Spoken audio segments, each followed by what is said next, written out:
Speaking of Anunnaki, I literally have a story that's has to do with like the Watchers and stuff. Ooh, okay. Very, very interesting topic I came across. Let's go. So I've been listening to this podcast recently called Lord of Spirits. It's these two Orthodox priests, and they dive into all the obscurity stuff of the Bible. So like angels, demons, giants. And I'm listening to this one episode right now. I think it's The Land of the Giants or something. It's a really cool podcast. It's very informative. It's not all flashy and stuff, but like, I mean, the knowledge these dudes have is insane. And it's like, dude, everything they talked about lines up like identical with what Dr. Michael Heiser talks about. Okay.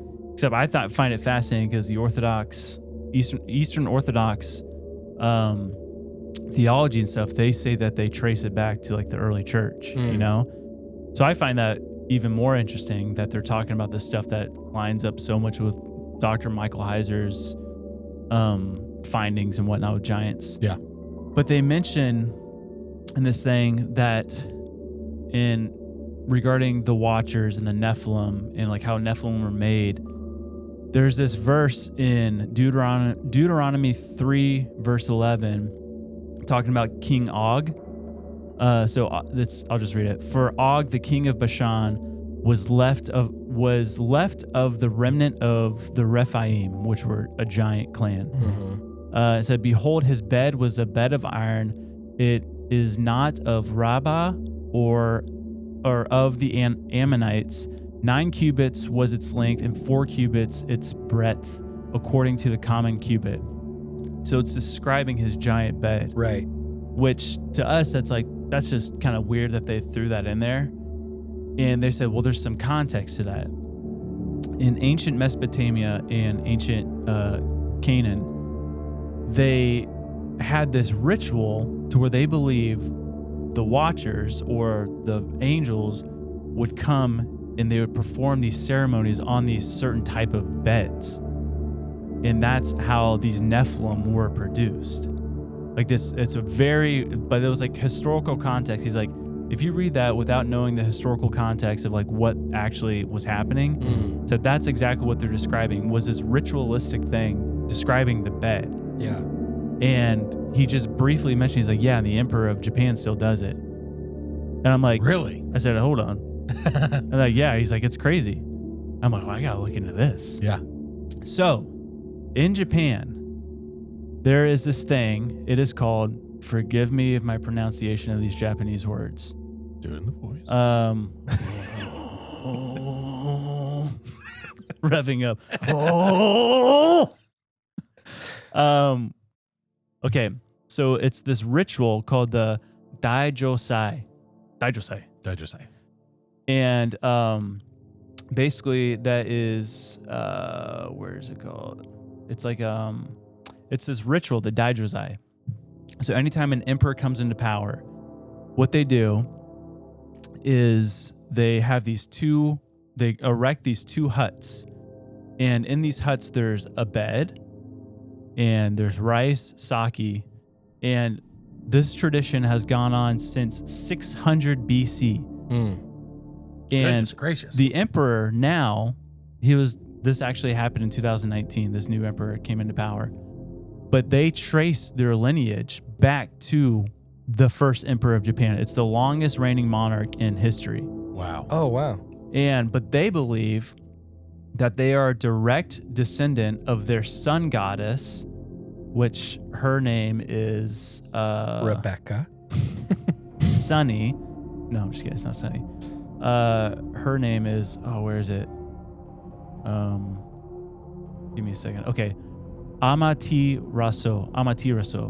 Okay. And that is their sun goddess. And they believe that she came to Japan and that she conceived a son, and this son gave birth to another son and then another son. And that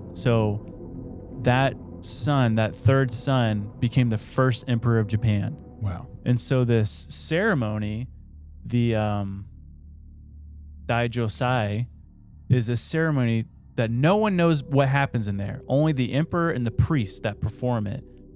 But what happens is he goes into this tent and he's supposed to interact with the sun goddess to receive the blessing and the power to rule over Japan. Yeah.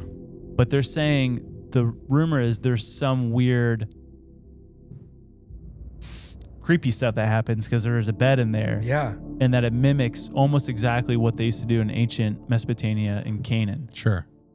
And I just found that incredibly interesting. Yeah, and they're still doing it. Yeah.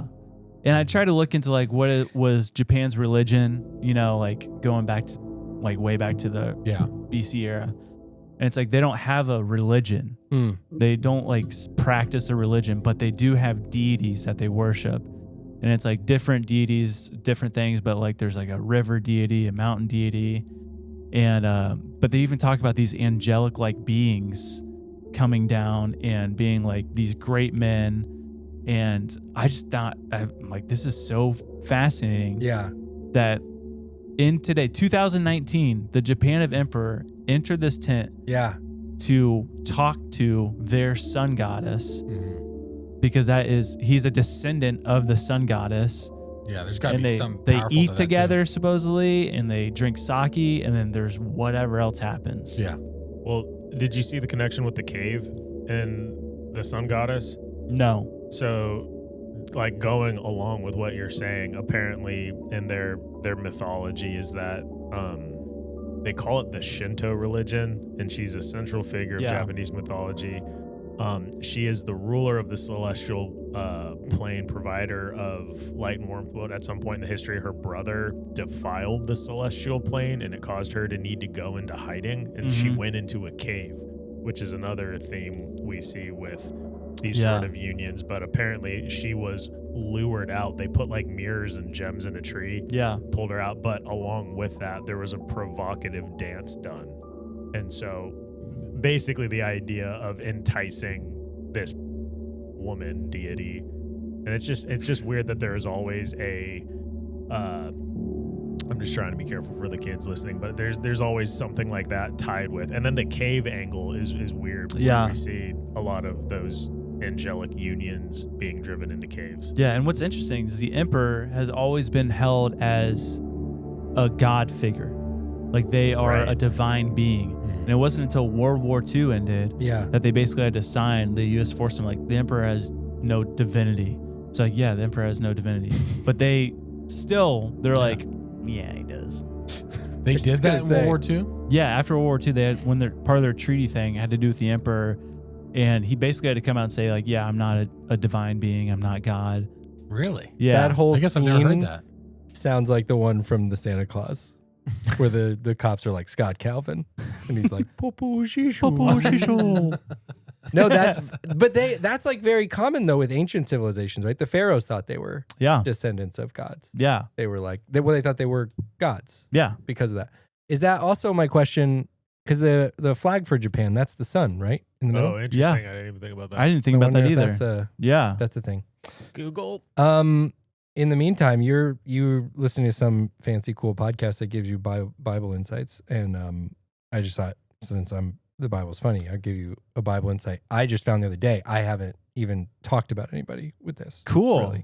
So this is hot off the press, and I would say it's equal to this kind of like academic, really thoughtful stuff. Okay. So it's comes from the book of James. It's James chapter 1. You can if you go to verse 21, it says, therefore get rid of all moral filth and the evil that is so prevalent, and humbly accept the word planted in you, which can save you. But if you check a different translation and you go to the King James version, which I'll scroll down, it says, lay apart all filthiness and the superfluity of naughtiness. No way. Which I just think is a funny word. Superfluity of naughtiness? Yeah, I was looking at that verse the other day and I stumbled on it and then was like, I wonder, I somehow looked at the other translations and I thought I found the phrase superfluity of naughtiness. Superfluity of naughtiness, That's a great band name, Naughtiness. Superfluity of naughtiness? Yeah, Fluidity. Fluidity? Yeah. Or fluidity? I will say the KJV is FLUITY. Interesting. Superfluity of naughtiness. Yeah, take that back, Andrew. Yeah. Take it back. So when we start, It was flutes. Oh, playing flutes is sinful. super Interesting. not as simple as naughty. Yeah, that's right. Superfluity of naughtiness. Somebody translating in the King James version was just like, Really having a good time. I'm gonna crush with this one. Finally, I can use my words. You could use the word filth, or I have an idea. Fluidity. Superfluity of naughtiness. Superfluity of naughtiness. So this is the Japanese flag. Yeah. The one with the Dope rays flag. is the Navy flag. But this red circle is for that sun goddess, the establisher Wow. of the There you go. imperial family. Interesting. What's the white stand for symbolically? Probably purity, because that's part of the whole thing is purity. That's Yeah. like there's no sin. It's just remaining pure and clean Clean. and not superfluity of naughtiness. I sense a spirit of superfluity of naughtiness in this room. It's a real sassy king. Yeah. Purity, honesty, and integrity. Yes. Nice. Ninjas are butterflies. Did I say ninja? I meant The butterfly is no doubt one of God's most beautiful creations. I said empty your mind. You were